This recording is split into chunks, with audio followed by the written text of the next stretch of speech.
Welcome to Night Stories from VHS Era.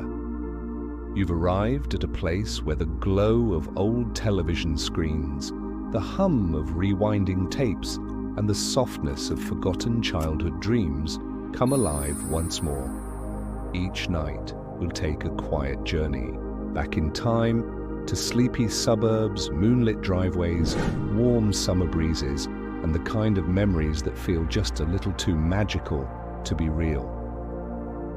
Here you don't need to worry. Just press play and let the night unfold.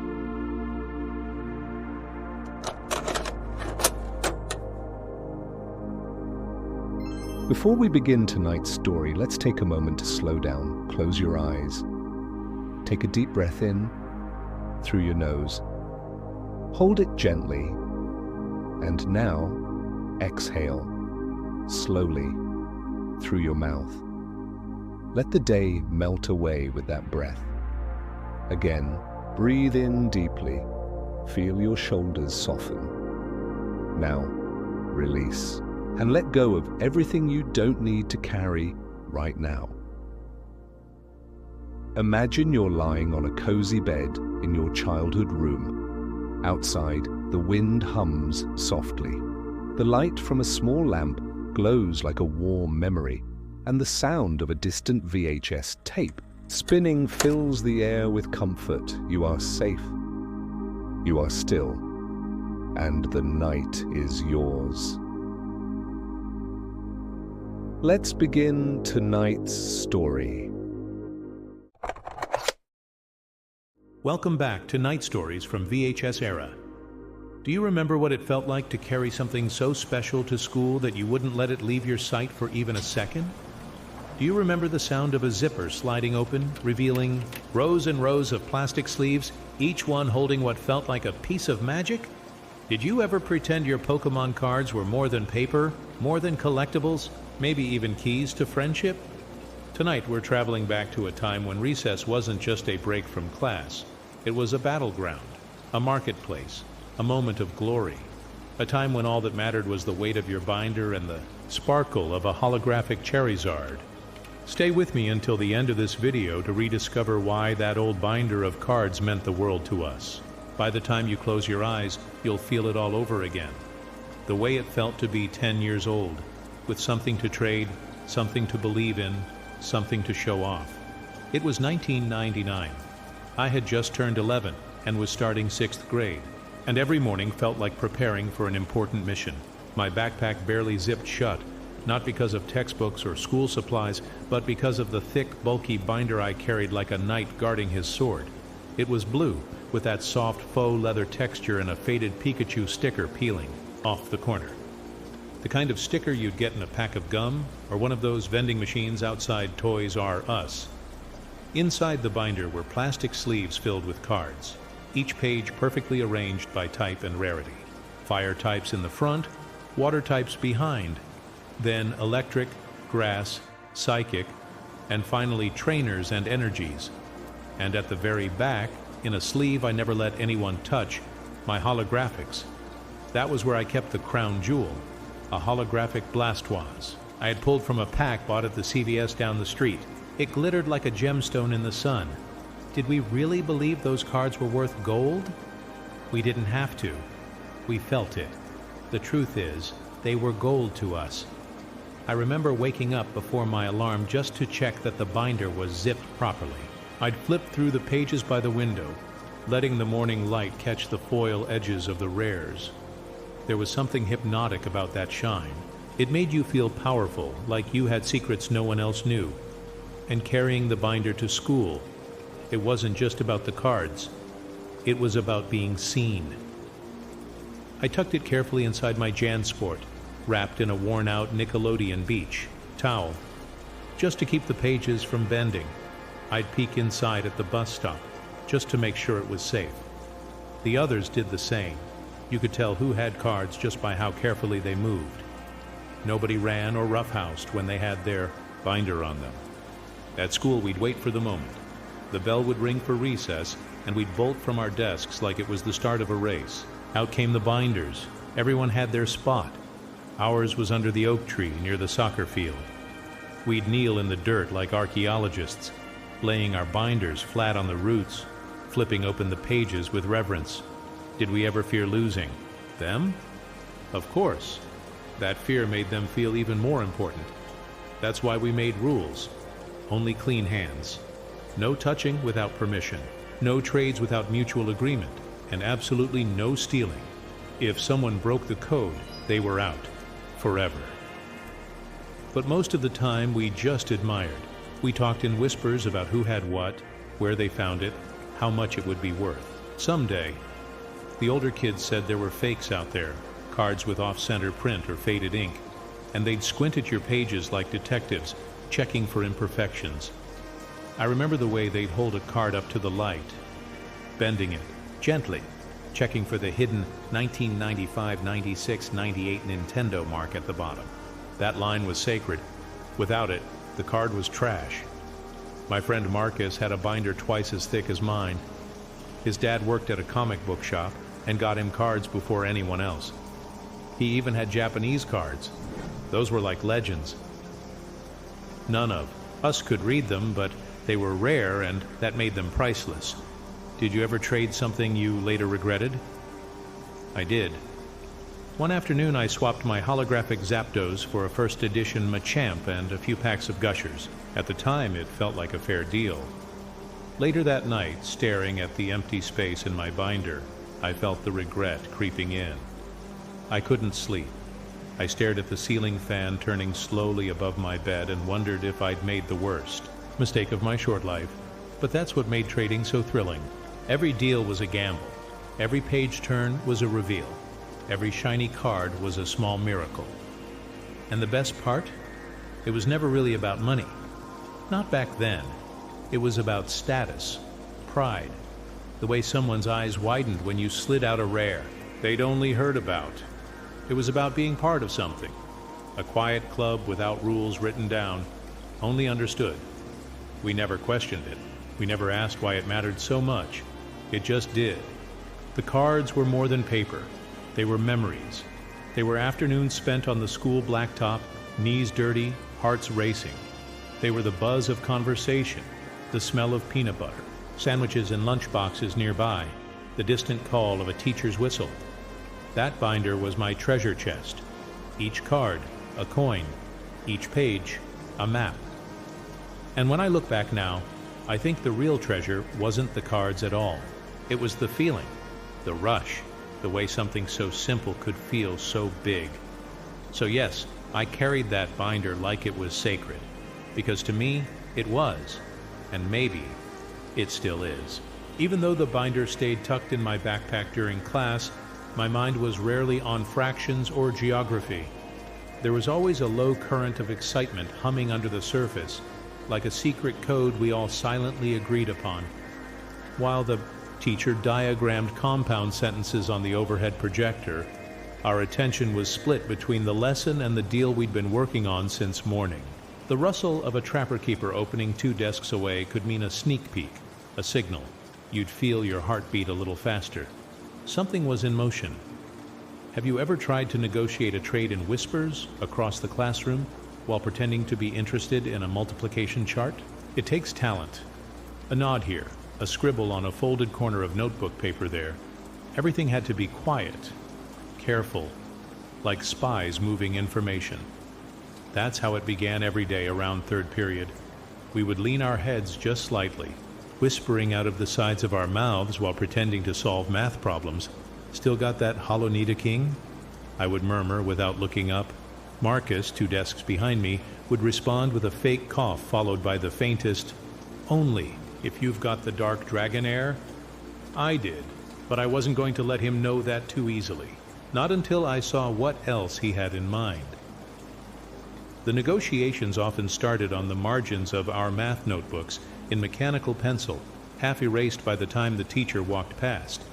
I used to write the card names in code, disguising them with numbers or initials just in case someone else looked.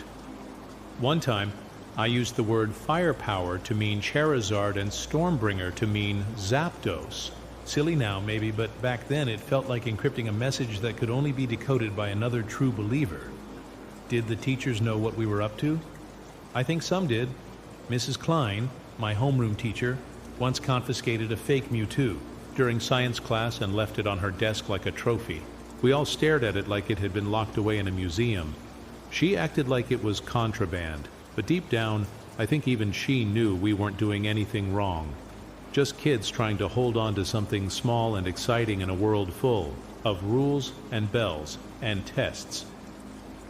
Planning the trades during class became part of the ritual. By the time lunch rolled around, you had your move ready. You knew what you were willing to part with and what you were desperate to add to your binder. That's where the math notebook came in handy again. You'd tear out the corner of a page, write a short list, and fold it into a tight square. Then, like passing a top-secret file, you'd slip it into someone's pencil box or under their desk during group work. And the list wasn't just about cards. It was about values. Not money, but reputation. Offering a base set. Pikachu wasn't enough anymore. You had to add a fossil Kabutops or a shiny sticker from your last trip to KB Toys. Those little bonuses made all the difference. By the end of class, our pockets were full of notes, our minds full of possibilities. We didn't care about cafeteria pizza or chocolate milk. All we thought about was getting to the blacktop near the basketball court, the sacred space where trades happened under the shade of the bleachers. I remember one day in particular, a Thursday in late October. The air was crisp, the kind of fall, breeze that made your cheeks sting just a little. I was wearing my windbreaker, the green one with the white stripes down the arms, and inside its front pocket was a card sleeve holding my prized Dark Dragonair. I had kept it in my room for 2 weeks, refusing to trade it, but today felt different. Today felt lucky. Marcus had been eyeing that card since the moment I pulled it from a booster pack at the mall. He'd promised me his holographic Raichu and a Gengar, both in mint condition. We had talked about it during language arts, passing little sketches back and forth, drawing power levels and imagined battles like generals at war. Did I want to give it up? That was the question. Even back.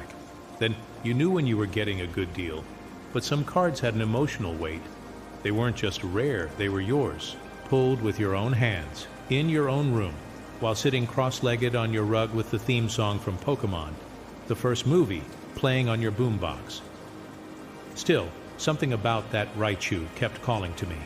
Its lightning bolt tail curved perfectly, and the holographic background looked like sparks were frozen in time. I knew if I didn't take the trade, someone else would. Maybe not today, maybe not tomorrow, but the chance might disappear. That was the thrill, the risk, the story you'd tell later. We met by the side of the court behind a row of bleachers where the sun barely touched the ground. Everyone kept a respectful distance. There were no teachers there, just the quiet murmurs of kids kneeling in small circles, holding their binders like Bibles. We sat cross-legged on the concrete, knees almost touching, and laid our cards out in front of us. Got them? I asked, pretending to sound casual. Marcus pulled a Ziploc bag from his coat pocket, carefully removing 2 perfect cards. He didn't speak. He didn't need to. I could see from the way his hands moved that he was serious. This wasn't a joke. This was real. I reached into my windbreaker, my fingers closing around the Dragonair sleeve. For a moment I hesitated. I thought of the night I got it, the way my brother had clapped me on the back and said, "That's a keeper." I almost changed my mind, but the Raichu shimmered and the wind picked up, rustling the chain nets on the basketball hoop above us. I knew I had to do it. We made the trade in silence. No celebration, no handshake, just a nod. That's how it worked back then. If the cards left your hand, the deal was done. You didn't take it back, and you never bragged. Afterwards, we sat there for a few seconds longer, flipping through our binders, checking the new cards under the light. Marcus smiled faintly and zipped his up. Then he stood and jogged off to join a game of tag. I stayed, behind just for a minute, staring at the Raichu in my hand. Did I regret it? No. Not in that moment. Not even now. because that was the dance of trading. You gave something, you got something, and sometimes what you got wasn't just a card, it was the memory. That day became one of the ones I still remember most clearly, not because of the card, but because of the feeling. The whispering in class, the notes passed like secrets, the buzz in your chest as you waited for the bell, the sense that something exciting was coming, something that you had orchestrated. It made the day feel alive. And so the math notebook wasn't just for numbers, it was for strategy. The desk wasn't just where you learned, it was where you planned. The classroom was the first battlefield, and recess was where the deals came true. Even now, when I see an old binder or hear the faint crackle of a card being pulled from its sleeve, I'm transported back to that school, that class, that tiny piece of time where the biggest thing in the world was what you were going to trade at lunch. The bell rang out like it always did, a little too loud, a little too long, slicing through the air and rattling through the hallway walls. For us, though, it meant just one thing: recess. Not free time, not play, not even fresh air. Recess was the arena, the moment we waited for all morning. As soon as the last period before lunch ended, we moved quickly and deliberately, backpacks slung over shoulders, binders zipped tight against our chests, not because we were in a rush to run or play, but because we had business to attend to. Do you remember that feeling? That moment when the doors opened and the sun hit your face, and all around you was this buzzing, living energy? That wasn't just excitement, it was purpose. And if you were one of the kids who brought your cards to school, you felt like part of a secret society. We didn't wear capes or pins, but we knew each other by sight. You spotted the bulge of the binder under someone's jacket, the gleam of a card sleeve tucked into a front pocket, the way someone walked just a little more carefully, as if carrying something fragile and priceless. That day, after my trade with Marcus, I walked slower than usual across the playground, my newly acquired Raichu resting safely in its fresh plastic sheet, centered perfectly in the middle of my binder like a crown, jewel. I didn't show it to anyone yet. I wanted to wait for the moment, for the gathering, because that's how it always started.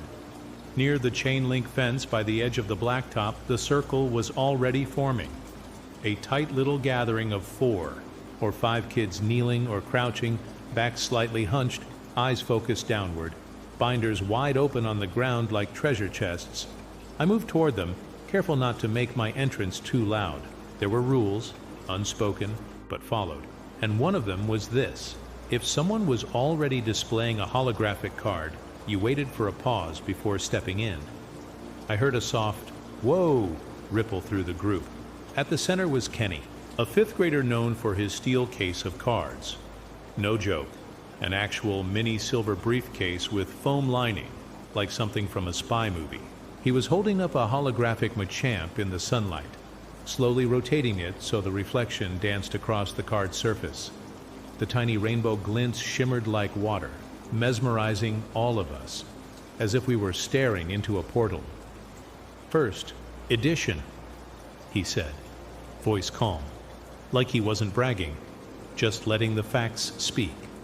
Someone gasped, "From the starter deck."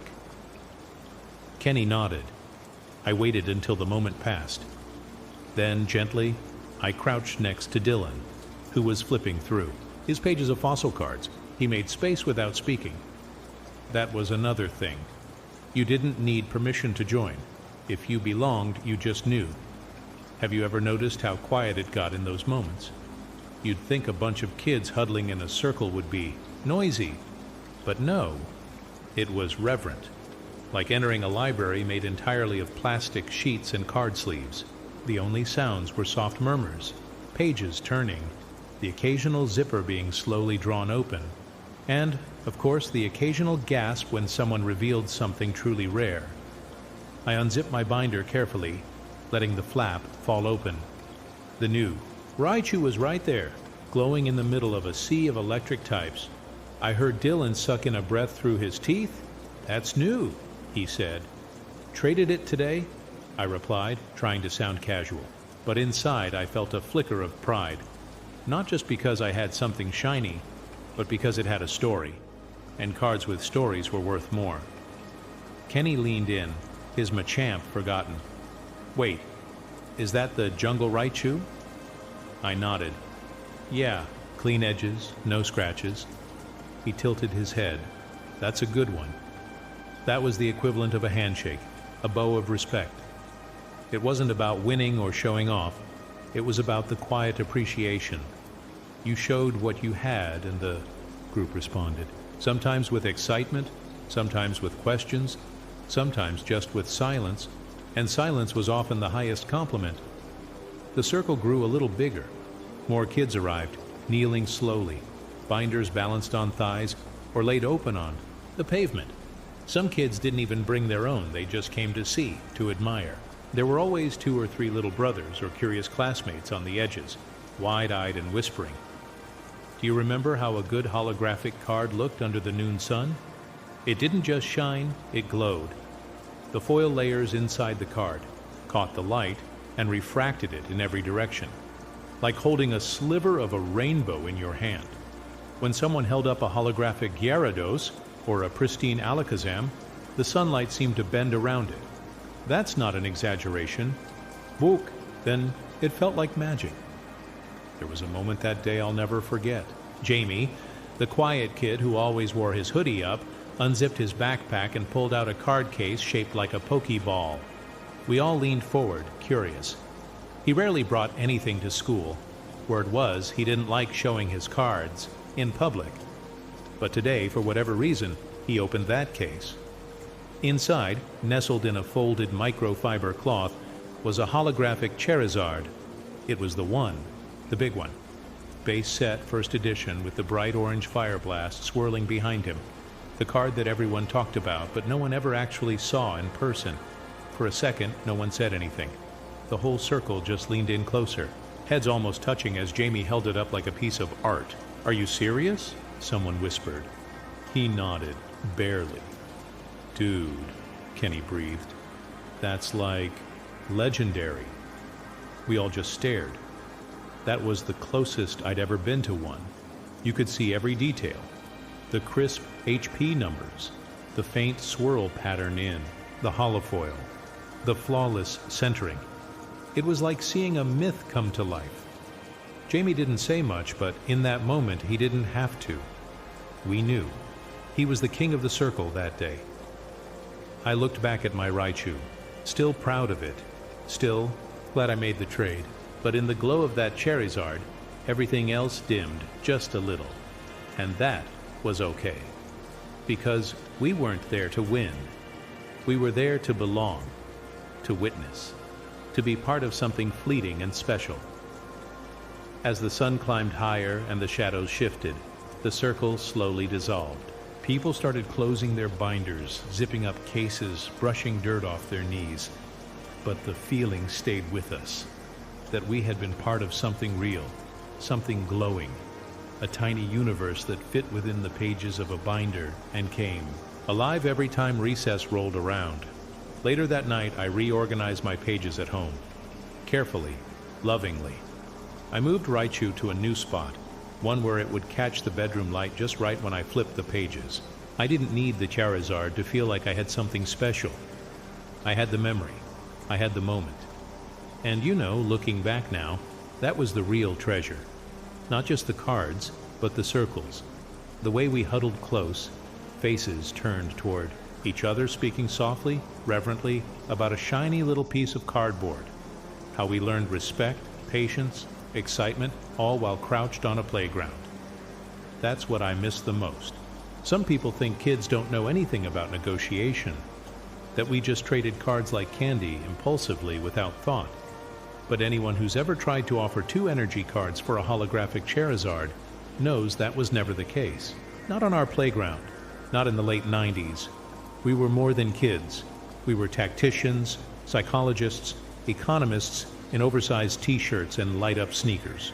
We learned the art of the deal not from textbooks, but from sitting cross-legged in the dirt, binder open, heart racing, as we tried to convince someone that our slightly curled Zapdos was somehow just as valuable as their flawless Blastoise. That morning, after seeing Jamie's Charizard, the school was still buzzing. Rumors spread quickly, like whispers in the wind. Someone said Jamie got it from an older cousin in Florida. Another claimed he pulled it from a random pack bought at Blockbuster. The truth didn't matter. What mattered was that he had it, and now everyone wanted it. At lunch, I sat at the corner of the table with my sandwich untouched, flipping slowly through my binder as I mentally calculated what I could afford to lose. I knew I couldn't match Jamie's card 1-for-1. But maybe I could offer a bundle. Maybe I could appeal to logic, to rarity, to sentimentality. I had a first edition Clefairy with a slight print error, a fossil Kabutops that glimmered softly, and a mint condition trainer card that was impossible to find anymore. Across the table, Kenny was already plotting. He leaned in, serious. If I offer him my holographic Hitmonlee and 3 dark energies, you think he'll bite? No way, I said. That Charizard's not going anywhere for less than a base set legendary. He's not dumb. Kenny smirked. Maybe, but everyone has a price. That was the unspoken belief we all carried. Every card, no matter how shiny or beloved, could be traded for the right price. The trick was finding that price and offering it without tipping your hand. Bluffing, we found, was just as powerful as rarity. And on that playground, bluffing was an art.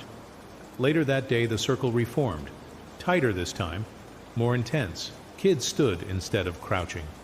No one was casually flipping pages now. The serious traders were here, and we all had the same goal: make an offer. The card Jamie stood in the center, arms folded, his backpack slung loosely over one shoulder. His Charizard was still nestled inside its plastic sleeve, now stored in a protective hard case. He hadn't taken it out again. That only increased its mystique. So, Jamie said, voice quiet, like a dealer at a high-stakes poker table. What have you got? Kenny stepped forward first. He laid out his cards carefully on the pavement.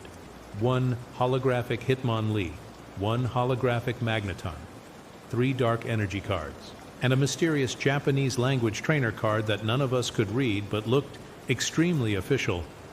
This, Kenny said, is my offer. Jamie didn't flinch. He stared at the spread, then looked up. Nah. Wait, Kenny protested. The trainer card's rare. You can't even get that here. Jamie shrugged. I don't care. I don't speak Japanese. We all tensed. Kenny had played his hand and Jamie had called the bluff without blinking. Then it was my turn. I stepped forward slowly, trying to stay calm. I'd practiced this in my head. I opened my binder and turned the pages deliberately, showing off the clean holographics. I stopped at my Electabuzz, one with perfect edges and that slightly off-center print that collectors whispered about. This, I said, plus Kabutops and the Clefairy misprint. Also, I added, reaching into my pocket, I'll throw in a sealed Ancient Mew card from the Pokémon 2000 movie premiere. There were gasps around the circle. Ancient Mew was more than a card, it was a legend.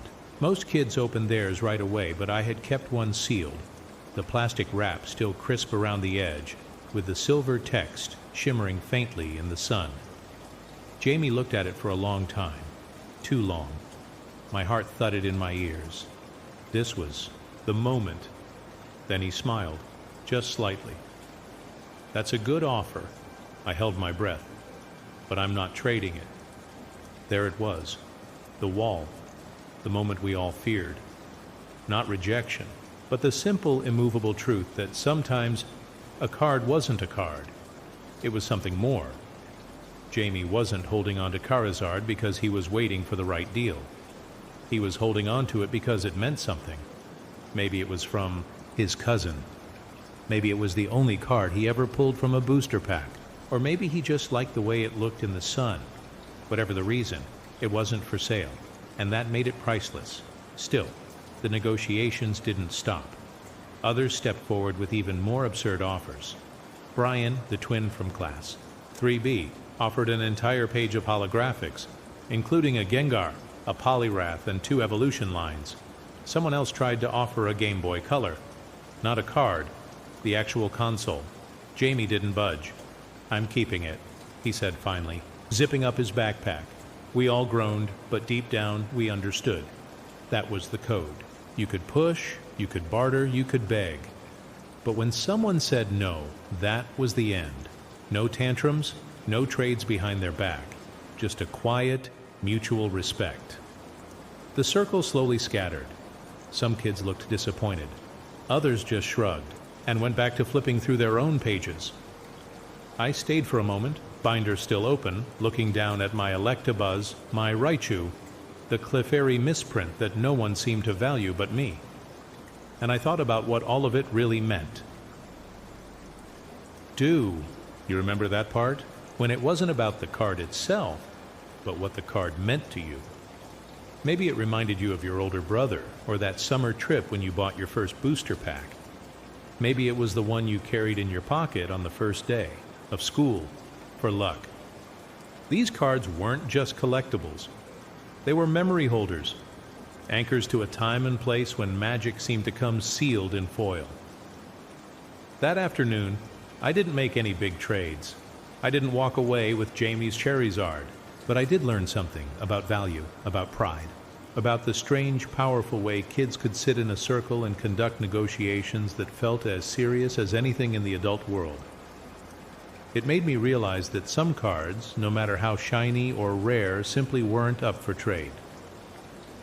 And that was okay, because every now and then, even on a playground filled with deal-makers and daydreamers, there were still a few things too special to let go of, and that made them shine even brighter. It always started the same way. Someone would hold up a card just a little too proudly, their grin stretched across their face, fingers trembling with excitement.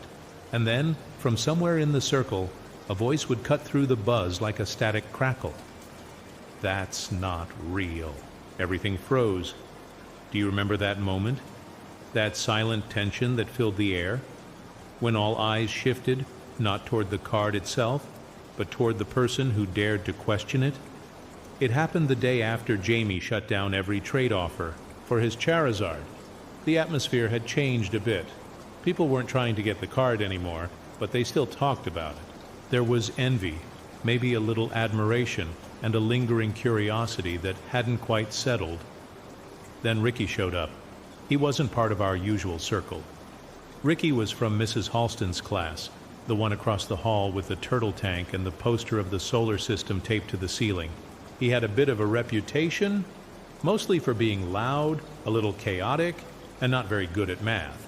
But that day, he had something none of us expected. A Mewtwo, holographic, pristine. He didn't keep it in a binder. He carried it in the pocket of his windbreaker, the shiny top just peeking out as if it were casually forgotten. Of course it wasn't. He had planned it. When he pulled it out, everyone circled around him like bees to honey. The sunlight hit the surface just right, making the purple shimmer like glass. A couple of kids gasped. Kenny leaned in, already calculating, but before anyone could start making offers, before Ricky could even finish his victory lap around the 4-square court, Micah stepped forward. Now, Micah was the closest thing we had to an official card expert. He read every Beckett magazine cover to cover, subscribed to some Pokémon email newsletter printed out weekly at the library, and once wrote a letter to Wizards of the Coast asking about card misprints. He never received a reply, but he framed the envelope anyway. So when Micah narrowed his eyes at Ricky's Mewtwo, we all knew something was coming. "Let me see it," he said, holding out his hand. Ricky hesitated. "Come on," Micah added, voice calm. "Just a second." Ricky handed it over slowly. Micah held it delicately, as if it were a sacred artifact, and began the inspection. First, the back. He flipped it carefully, looking at the blue border. His eyebrows furrowed. "Too dark," he muttered, then the corners. He ran a finger along the edges, searching for imperfections. Finally, he turned to the front again, squinting at the holographic surface. Text alignment's off. And look at the font. The HP is too bold. Ricky's face flushed. "What are you saying?" Micah looked up, and though his voice remained calm, his words struck like lightning. I'm saying it's fake. That did it. Ricky snatched the card back, his eyes blazing. It's not fake. My cousin gave it to me. He got it at the mall. Micah didn't even blink. Cousins always give out the fake ones. Someone laughed nervously. Another kid chimed in, check if it tears. Now that suggestion was dangerous. The ultimate test, the point of no return. If someone actually tore the card, it would either confirm the truth or destroy something priceless. Ricky held the card closer to his chest. I'm not ripping it. You're just jealous. And that was the word that always made things worse. Jealous. Because deep down, we all kind of were. Every time someone pulled out a rare card we didn't have, it sparked something. A need to inspect, to compare, to doubt. That's when Tommy jumped in. Tommy, who always carried a magnifying glass in his lunchbox, not for any actual reason, but just because he liked looking at ants up close. We called him Detective Tommy because he once claimed he solved the case of the missing pudding cup from Table 2. He stepped forward now, serious as ever. I can tell if it's fake, he said, pulling the magnifying glass from his pocket. Micah raised an eyebrow. You don't need a magnifying glass. You need experience. Tommy ignored him. He held the glass up to the card and squinted, turning it this way and that. He even sniffed it, which was a new move for all of us. Smells like glue, he said. Finally, we stared. Normal cards don't smell like glue. That was all it took. A ripple of suspicion ran through the circle. Kids who had been ready to offer a holographic Raichu or even a trainer card began backing away. Ricky looked panicked. You're all nuts, he snapped. It's not fake. But no one was listening anymore. In our world, doubt spread faster than fire. Once a card was called into question, its value vanished. Even if it turned out to be real, it was tainted, forever known as the maybe-fake Mewtwo. Later that day, after recess, I saw Ricky sitting alone by the monkey bars, flipping the card between his fingers. He still looked angry, but mostly he looked sad. I sat next to him without saying anything. After a minute, he muttered, I really thought it was real. I nodded. Maybe it is. He didn't answer. Want to see something? I asked. I opened my binder and pulled out a slightly warped Butterfree. It wasn't rare. It wasn't even holographic. But it was the first card I'd ever pulled. I handed it to him. He looked down at it, then smiled a little. Thanks. That was the thing. About those years, the cards were important, but even more than that. It was the friendships, the playground codes, the quiet acts of kindness when the crowd walked away. Do you remember the detective kids? The ones who made it their mission to uncover every fake card on campus? Did you ever have your card questioned? Or worse, were you the one who doubted someone else's? The stakes felt so high back then, but they taught us lessons no rulebook could. How to read people, how to stand up for something you believed in, and sometimes how to let go of something when the world stopped believing. In the end, we didn't need microscopes or magnifying glasses. We just needed to know that what we held, real or fake, meant something to us. And sometimes that was real enough. Not all cards were meant to be seen. Some were too valuable, too sacred, too tied to who we were to ever risk exposing them in the open. We may have worn our binders like armor and strutted through the playground with the confidence of collectors and dealers. But the real treasures, those never made it into the public display. Not unless it was absolutely necessary. And even then, only briefly, like a magician's trick. Now you see it, now you don't.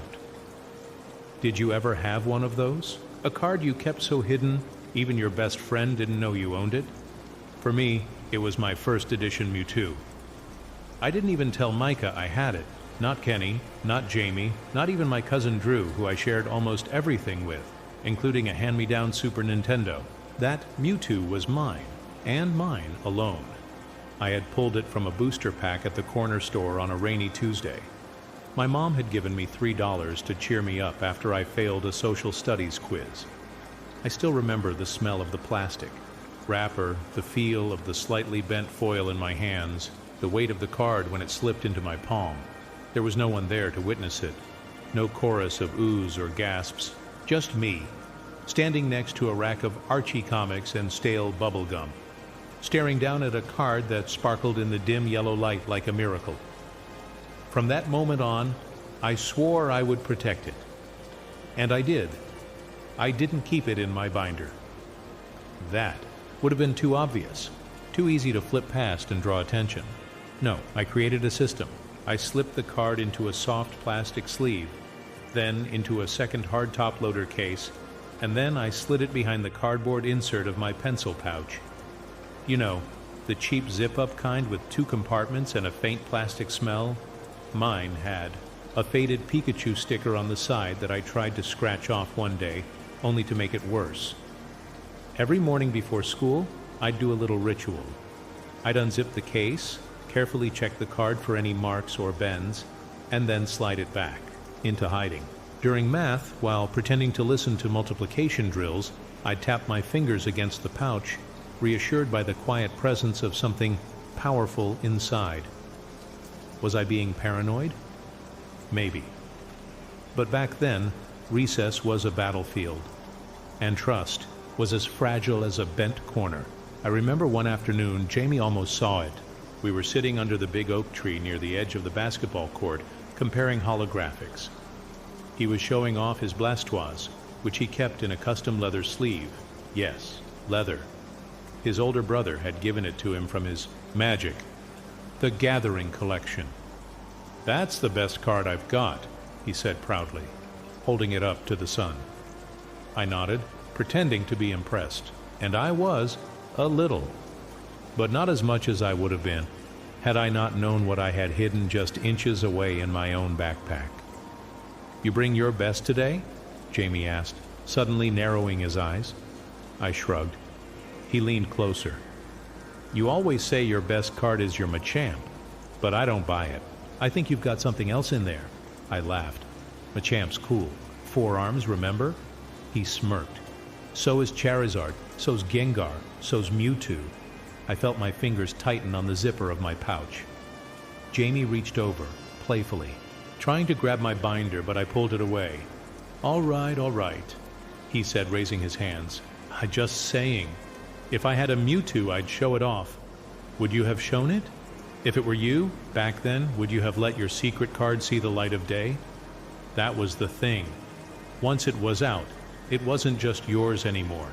It became part of the group's inventory, part of the trade rumors, the speculation, the pressure. Everyone wanted to see it again. Everyone wanted to touch it, or worse, try to trade for it. Even if you said no, even if you swore on your Tamagotchi that it wasn't for sale, someone would eventually try to wear you down, offer you 3 rares, a shiny energy, and a bag of Doritos from their lunchbox. Didn't want to be worn down. I wanted something that was just for me. But secrecy came with its own weight. There was always the worry that someone would find it, that it would fall out, that I'd lose it during gym class or forget it on my desk, or that the zipper would break. Once, in the middle of art class, I thought I had left it in the computer lab and panicked so hard that my hand shook through the whole watercolor exercise. Another time, I was on the bus home, and a group of older kids started talking about Pokémon thefts, how someone had their binder swiped during lunch and no one ever found it. I clutched my pouch so tight my knuckles went white. And still, I never moved it. Never left it at home. Because even though it made me nervous, it also made me proud. That card was proof. Proof that I had been lucky once. That I had something rare, something special, even if I never showed it. One day, though, the card did come out. Not during recess, not during class, but on a day I hadn't expected. It was raining. Real drenching rain that soaked your socks through your shoes. We had indoor lunch and recess in the gym, where folding tables turned into makeshift drawing desks, and Coach Simmons put on a VHS of the brave little toaster in the corner. I was sitting near the window, sketching Charizard with a purple Crayola because the red one had snapped in half. Micah wandered over, bored, flipping a hacky sack in his hand. "You still carry that pouch around?" he asked, nodding at my bag. I shrugged. "You've been real quiet lately, not trading much." I didn't answer. Then he added casually, "I heard Ricky saw you with a Mewtwo last week, behind the swings." I looked up. Ricky. Of course, I'd let him see it. That day he was upset after Micah and Tommy had called his Mewtwo fake. I'd shown him mine, just for a second. I thought he'd understand. I didn't think he'd tell anyone. "You're not mad, are you?" Micah asked, finally sitting down next to me. I shook my head. Just surprised, I guess. He nodded. Then, after a pause, I reached into the pouch. I felt the sleeve, the hard plastic, the slight bend at the top. And for reasons I still don't quite understand, I took it out. I showed him. His eyes widened, but he didn't shout. He didn't call over the others. He just stared, then smiled softly. "That's the real deal," he said. "Man, you've been carrying that around this whole time?" I nodded. He didn't ask to trade, didn't even ask to hold it.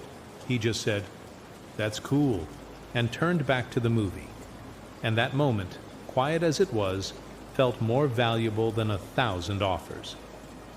Sometimes when I think back on those days, I wonder how many other kids had secret cards tucked in pencil cases, jacket linings, or hidden pages behind their math homework. Treasures they never spoke of, but carried close anyway. Because back then, those cards were more than just collectibles. They were pieces of ourselves, and no one had to know. He had that look, you know? That smug, too smooth kind of smirk that only a 9-year-old who thinks he's a master negotiator could wear with pride. His name was Tyler, but most of us just called him Slick. Not to his face, of course. He had a way of twisting every trade into something that made you walk away confused and empty-handed, wondering why you just gave up your rarest holographic for a card that looked like it came from a cereal box. You could spot him a mile away during recess. He never ran to the swings or jumped into a kickball game like the rest of us. No, Slick walked. Always walked. Calm and collected, like he was headed to close a business deal on Wall Street. He carried a binder that didn't look like much. Just a plain red one with peeling corner. But inside it, a mess of cards stacked with no order, no sleeves, no care. That alone was a red flag. If you cared about your cards, you kept them in sleeves, in order, like sacred treasures. But Slick didn't care, because Slick didn't play fair. It always started the same way. He'd stroll up to your group while you were deep in trade talk, eyes glinting like he already knew your weakness. Maybe you were hunting for a Machamp, or hoping someone had a clean Raichu to swap. Slick would wait, listening, pretending to be uninterested. And then, right when the moment was right, he'd slip in with a grin and say, "Hey, I got something even better." That's how he got Mikey's holographic Ninetales, just like that. I still remember it. Mikey's hands were trembling, his voice pitching up with excitement. And what did he get in return? A non-holographic Rattata. When we called it out, Tyler waved us off, saying it was a special edition. "It's rare," he insisted. "Only released in a short print run in Japan. My cousin gave it to me. We didn't know any better." This was before smartphones, before Google. All we had was word of mouth, playground logic, and the occasional card price list tucked into a Beckett magazine. And Slick? He thrived in that uncertainty. He had stories for every card. The battered Jigglypuff with a crease down the middle. That one's misprinted makes it more valuable. The Doduo with scribbles in the corner. Autographed by a real artist, I swear. And when you'd hesitate, trying to make sense of it, he'd start laying on the pressure. "Come on, this is a once-in-a-lifetime trade," he'd say. "You won't find another one like this." And his voice, it wasn't aggressive, not really. It was smooth, persuasive, like a TV commercial promising you your dreams for only $99.95. He knew just how to spin a deal. Eventually, we started, whispering to each other, warning the younger kids, making a kind of secret alliance. "Don't trade with Slick unless you really know what you're doing," we'd say. But sometimes curiosity or hope got the better of someone. We all wanted that next amazing card, that shining prize. I wasn't immune either. There was a day, late in the fall, when he nearly got me. I was after a Gengar, not just any Gengar, the holographic fossil version.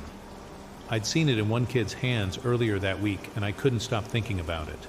The purple shimmer, the eerie grin, the shadowy swirl behind it, it was perfect. So when Tyler approached me and said, "I've got a Gengar, mint condition, no scratches," my ears perked up. "But I don't have it here," he added. "It's at home. I could bring it tomorrow, but you gotta save me your Alakazam tonight." It was a gamble. My Alakazam was one of my most prized cards. Clean, bright, barely touched. But that Gengar, I hesitated, then asked, "How do I know you really have it?" He didn't blink, just shrugged and said, "You'll have to trust me." That night, I kept thinking about it. I even imagined how it would look in my binder, how the other kids would gather around to see it. I placed my Alakazam in a separate sleeve, ready to bring it in the next day. But something didn't sit right. I remembered Mikey's face after the Rattata trade. I remembered how Tyler always almost had the best stuff, just never when you asked to see it. The next morning, I walked into school with my binder but kept my Alakazam tucked in a sleeve deep in my backpack. At recess, he showed up. And sure, enough, no Gengar. "Must have left it on my desk," he said casually. "But I'll bring it tomorrow, I swear. You got the Alakazam?" I shook my head. "Not today." He didn't press, just nodded like he hadn't really expected me to follow through. Maybe that was his game all along. Fish with fake bait, see who bites. That day, I didn't. And honestly, that felt better than getting a Gengar. After that, we all got a little wiser. We made no trade without card-in-hand rules. We double-checked values with older siblings. And Tyler? Well, he never really stopped trying. But his circle of influence shrank. Eventually, he was just a kid with a binder full of excuses. Funny thing is, I kind of miss him now. Not because I liked him, but because every story needs a villain. And on that playground, Tyler was ours. A legend in his own way. The scammer, the schemer, the smooth-talking trader who made us all a little more careful, a little more clever. And when I look back now, I don't just remember the trades I made. I remember the ones I didn't. The almost trades, the near misses, the escapes. And those taught me just as much. In a world of binders and holographics, of dusty playgrounds and whispered deals, Tyler was the cautionary tale that kept us sharp. And somehow, that feels like part of the magic, too. The morning air felt lighter that day, like even the sky knew something good was coming. I had barely slept the night before, the anticipation of recess burning under my skin like a second heartbeat. For weeks, no, for months, I dreamed about one card. Not just any card, but a holographic Zapdos from the fossil set. You could see every shimmer of the lightning when the sun hit it just right, like a summer storm trapped in plastic. I had seen it only once before, briefly, when Chris showed it off after school near the tetherball court. Since then, it had lived in my mind, as real and unreachable as a dream. I had nothing that could match it at the time, but I'd started working toward it with the kind of dedication kids reserve only for playground economies. Trade by trade, week by week, I built up my collection like a climbing ladder toward the clouds. I let go of duplicates, trainer cards I didn't care about, even a shiny Machamp, though that one had stung. But each card I gave up brought me one step closer. I even skipped the occasional bag of Cheetos from the vending machine to keep cards safe in sleeves instead. Have you ever felt that kind of slow burn excitement, knowing you're working towards something bit by bit, even when it feels like it might never happen? On that particular Tuesday, it all aligned. Word had gotten around that Chris might be willing to part with his Zapdos if the right offer came along. My hands were practically trembling as I opened my binder in our usual corner behind the playground slide. My best cards, no, my chosen cards, were arranged with surgical precision. Hitmonlee, Gengar, and a Japanese language Pidgeot that my cousin had mailed me from San Diego. The holy trinity of my trade arsenal. Chris showed up wearing his Sonic the Hedgehog cap backward and chewing a watermelon-flavored Bubblicious, his binder tucked under his arm, like he was carrying top-secret files. There was a moment of silence before he dropped into a crouch and began flipping pages. I watched his expression, hunting for micro-reactions like a poker player. The moment his eyes landed on my Gengar, I knew I had him. "You got the Japanese. Pidget too?" he asked, eyebrows arching. I nodded slowly, like I hadn't rehearsed this in the mirror the night before. "Straight from Japan. My cousin's friend says it's rare even over there." He looked back at me, measuring something. Then he opened to the very last page of his binder, and there it was, the Zapdos. The very same card that had glimmered like a jewel in my dreams. My breath caught in my throat. The way the foil caught the light, it wasn't just shiny, it was magical. The kind of card that made your heart skip a beat. "All 3 for my Zapdos," he said, as if the words didn't cause time to slow down. I hesitated, not because I didn't want to make the trade, but because I wanted to feel the weight of the moment, to seal it into memory. My fingers hovered over the sleeves, one by one, and I carefully removed the cards like they were relics from a treasure vault. When I handed them over, I felt a strange ache, a tiny goodbye to each card that had brought me here. But when he passed me the Zapdos in return, any lingering doubt evaporated. I held it like it was made of glass, carefully sliding it into the thickest, clearest sleeve I had. I didn't want it rubbing against anything, not even air. The rest of recess passed in a haze. Kids ran, balls bounced, someone fell near the swings, but I barely noticed. I just sat there, holding Zapdos, letting the foil catch sunlight like a living thing. When the bell rang and we filed back into class, I couldn't focus. Mrs. Lockhart was talking about fractions, but all I saw was electric wings in my periphery. I didn't even eat my lunch. I just sat on the bench by the windows, binder on my lap, flipping back to that single page over and over. Have you ever wanted something so badly that once you finally had it, the world seemed to fall quiet around it? That's what it felt like. It wasn't just about the card. It was about all the recesses that led to that moment. The planning, the sacrifices, the tiny decisions that piled up into something big. That Zapdos was more than a piece of cardboard with shiny ink. It was a symbol of persistence, of belief. When I got home that afternoon, I didn't even watch cartoons. I sat on my bed, binder open, and reorganized everything. Zapdos went right in the center, its electric wings surrounded by support cards like loyal knights. I built the entire layout around it, as if it were the heart of some kind of sacred map. Even now, thinking back on that day, I can still remember the way my chest felt too full for words, like I had swallowed the sun. And that night, when I finally fell asleep, the binder lay on the floor beside me. The final thought in my mind was a simple one, quiet and content. I did it. I really did it. The school day would end with the final ring of the bell, and while other kids rushed to the buses or their waiting parents, I had a mission that couldn't wait. I would walk home gripping my backpack like it was a briefcase full of secrets. Sometimes I'd swing it over one shoulder with the nonchalance of someone who had nothing to hide, but most days I clutched it tight against my chest like a vault. Inside, protected between textbooks and a crumpled lunch bag, was the treasure that had consumed my thoughts all day. A new card, a new trade, a new edition. The ritual began the moment I closed the front door behind me. Shoes off, bag dropped by the kitchen table, a half-hearted "Hi, Mom" tossed over my shoulder as I made a beeline for my room. That sacred, quiet space where the sunlight hit the floor just right and my little world waited in the corner of the bookshelf. Did you have a special spot like that? A corner of your room that no one else was allowed to touch?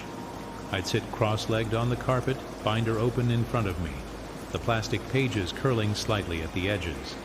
Each pocket held a story, a memory, a hard-earned victory from recess, or a lucky pull from a booster pack bought with saved-up allowance at the corner store. Reorganizing wasn't just about order, it was about meaning. Some days I sorted them by type, Fire on the first page, water on the second, grass and electric, and psychic each following like little kingdoms ruled by tiny gods. Charizard was always front and center, his foil surface glowing in the fading afternoon light. Blastoise and Venusaur stood guard nearby, their plastic sleeves slightly smudged from too much admiration. Other days, I'd sort by power. Hit points, attack damage, special abilities. I'd shift cards around with careful fingers, whispering the stats to myself like a secret language. 80 HP? Strong. But not stronger than 100. Unless it's a psychic type, then maybe. And some days, when I was feeling more sentimental than strategic, I'd organize them by rarity. The hollows went first, always. They glittered like treasure, like proof that you belonged. Then came the rares, then the uncommons, and finally, the commons, each one no less loved. Even the Pidgeys and Caterpies, even the Energies had their place. I'd pull out a few cards, lay them on the rug, and imagine dream battles in my head. Mewtwo versus Zapdos. Gyarados facing off with Arcanine. Sometimes I'd even narrate them aloud in a hushed voice, like I was hosting my own secret tournament broadcast to no one but the shadows on the walls. Did you ever do that too? Pretend your cards came alive just for a minute? I can still hear the crinkle of the plastic sleeves, the way they snapped softly when I turned the pages. I remember the feeling of pride when I slid a new card into its spot, like placing a jewel into a crown. It wasn't just a hobby, it was devotion. And then there were the cards I never traded. You know the ones with worn edges and small creases, maybe not the most valuable, but filled with personal history. Maybe it was the first holo you ever pulled. Maybe it was a gift from a friend. Maybe you traded 3 decent cards and a pack of gushers just to get it. Those stayed in the back, sealed away in their own section. Not for bargaining, not for recess deals. Those were yours. Forever. Sometimes I'd just stare at them. The artwork, the colors, the tiny symbols in the corner. I'd try to imagine the illustrator who designed each one. How did they make Poliwhirl's swirls look so hypnotic? Who decided that Gengar should have that mischievous grin? And in those quiet moments, after the cards were all in their rightful place, I'd close the binder gently. Not with a snap, but a soft click, like sealing a memory. I'd place it back on the shelf, behind the Goosebumps books and beside the flashlight I used during blackouts. Dinner would come and go, homework too, but my mind would stay behind, flipping pages in the dark. Even now, years later, when life feels too fast or too loud, I think about those afternoons. I think about the way everything felt important in just the right amount. No bills, no deadlines, just decisions like whether to trade a Hitmonchan for a holographic Magneton, or where to place a shiny Ninetales in the layout. I miss that version of peace. Do you? That peaceful, slow, sacred ritual of sorting and dreaming and believing that each card held a little spark of magic. We didn't know it then, but we were learning more than we realized.